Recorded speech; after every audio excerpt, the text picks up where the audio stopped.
दारुल निज़ामिया मठा मांदूर बाईपास की द पीरी तरीक़त मौलाना अज़ीज़ुर्रहमान हज़ारवी द मुरीदानो खुलफाओ द मारिफत डका रूहानी इज्तिमा राजोड़ा शवी वा چې پکې علماء کرامو طلباو مفتیان اعظامو او د تصوف سره اړه لرونکو صوفیانو علماء کرامو په لوی شمیره کې ګډون کړی و.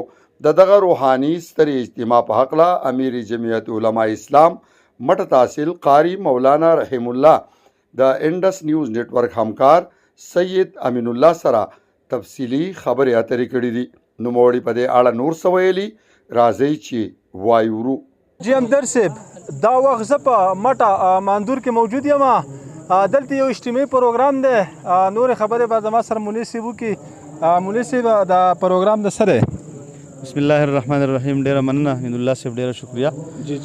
دلته دارالعلوم نظامیه چې په دې ماندور بایپاس باندې الحمدلله یوه غټه مدرسه واقع ده.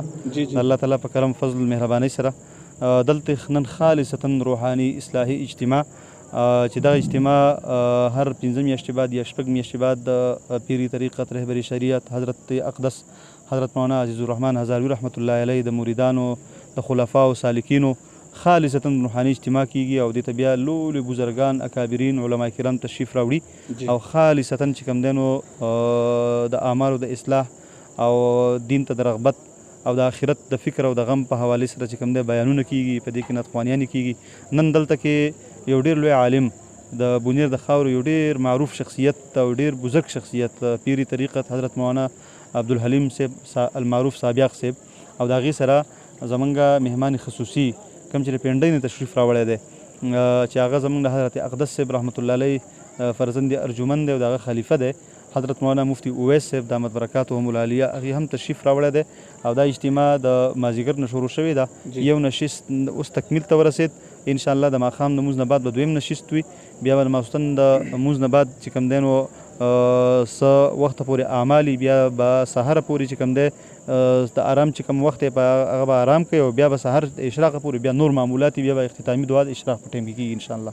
دا به هرې په جمعه باندې کېږي که نه داسې دا یوه شب جمعه ده؟ نه جی، دا ما تاسو ته عرض وکړو چې دا د دې ترتیب چې کوم دی د ماهوار په بنیاد باندې صرف مجلس ذکر کېږي.